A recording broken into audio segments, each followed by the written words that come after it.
Hi, this is Tim of the 1916 Company. Welcome and thanks for logging on. If you love this watch, email me. I am still Mosso at thewatchbox.com. It is still in the description below. Your purchase and pricing email question lines for buying this or any watch you see on any of our platforms. If you love this watch, reach out to me directly. I am Mosso at thewatchbox.com for pricing. Today, we are discussing a watch launched in 2023, proudly made in Japan from Kurono Tokyo. This is the GMT1. Kurono Tokyo, designed to be a high-style, high-value brand from master watchmaker Hajime Asaoka. It is a watch you can buy for less than the tens or hundreds of thousands necessary to buy one of his full custom pieces. The watch has the same degree of aesthetic refinement. It is made in Japan inside and out, so very true to its origins, and gives you an aesthetic that overall implies a much more expensive watch than it is. It's also vintage inspired. So 38 millimeters in diameter, 12.2 millimeters thick. You can see there's still the original packing sticker and shipping sticker on the case back. 45.9 millimeters from lug tip to lug tip with a 20 millimeter spacing between the lugs. We'll throw it on my wrist of 16 centimeters circumference, and I can confidently say that even if your wrist is 13.5 centimeters circumference, so male or female, you could wear this quite well. If you're an adult, this is going to fit. Now, it's low enough that it will slide underneath the cuff, and it's definitely got the grace to be a dress watch if you so choose. Taking a look one more time down the barrel, you can see the lugs are nowhere near the edge of my wrist. The cuff shot sliding under a sleeve, and then over the top, which always exaggerates the width of the watch, you can still see it's nowhere near the edge of my wrist. The strap, calfskin, black, semi-gloss, a folded edge, a monotone stitch. I should clarify it is a sheer cut edge and a monotone stitch. On the bottom we have calfskin. You can see no crimping, no gouging. It is a brand new Kurono Tokyo strap, and it too is made in Japan. The buckle is very simple, polished, unbranded, just like the crown, unbranded, designed to evoke vintage watches that would have had similar features.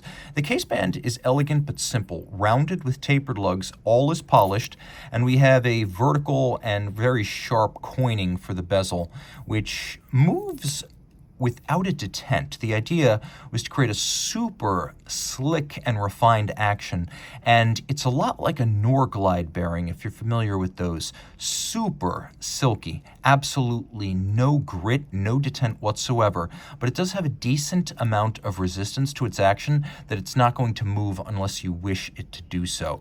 We have this concentric pattern that comprises the time between 6 at night and 6 in the morning, so this side represents the hours during which it is night, and the other side corresponds approximately to those daytime hours. The way this works is it's like a Rolex GMT Master 2, in that we do have the ability to set two time zones independently. And you can see how as I travel and I change my local time zone, the date will move back and forth as I cross the international date line if that is necessary. Now, typically what you do if you want to read 3 time zones simultaneously is you would set the 24-hour hand, which moves once around the dial per day. You would set that to Greenwich Mean Time, GMT, and then you'd set your local time at center using the polished hands. So then what you would do is, let's just make this simple by putting the minute hand up at 12 o'clock. Okay, then what you would do is you would take the GMT offset of your airport, whether it is GMT minus or GMT plus, and you turn the bezel that number of hours, and then you wind up reading the time at your destination, assuming you are a traveler or pilot. So that's how you use your local time on the 12-hour hand, Greenwich Mean Time set on the 24, and the bezel to reference a third time zone. A lot of people wonder how that works. That's how it works. You got to do a little bit of mental math. Now, there is a hacking or stop seconds function where I can move all of the hands at once. I will stop the seconds hand, and I will be able to synchronize the watch to a reference time if I wish to do so. We'll do a quick loom shot because the watch does actually feature loom on its 24-hour hand, but only on its 24-hour hand. I'm not sure how practical that is, but it's quirky. The watch features a foy hand or leaf style for It's ours, and then it features a modified broadsword style hand that's been rolled on a mini rolling pin to give it some curvature, so optically it always appears straight when viewed from the top.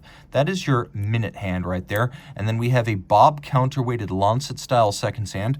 The dial consists of a couple of different colors and shading. You've got a red that's used for the 24-hour track, against which you read the red varnished 24-hour hand. Then we have a black lacquered center, and then we have a gray hour track, and then the very outermost track against which you read minutes and seconds, that is also black. Turning it all over, you can see again the original packing sticker still here. Designed by the man himself, made in Japan, proudly water resistant. You can see 5 bar, 50 meters. It's a 24 joule movement. You may wonder what movement. It is a Miyota Japanese-made caliber, 9075 automatic winding, 42-hour power reserve, 4 hertz beat rate, 24 joules, stop seconds, 12 and 24-hour incremental adjusting independent time zones. You get a lot of functionality. You get a watch that is everyday practical with a beautifully domed bubble-like sapphire designed to evoke a mid-20th century plexiglass. Reach out to Team Mosso at thewatchbox.com for purchase and pricing details.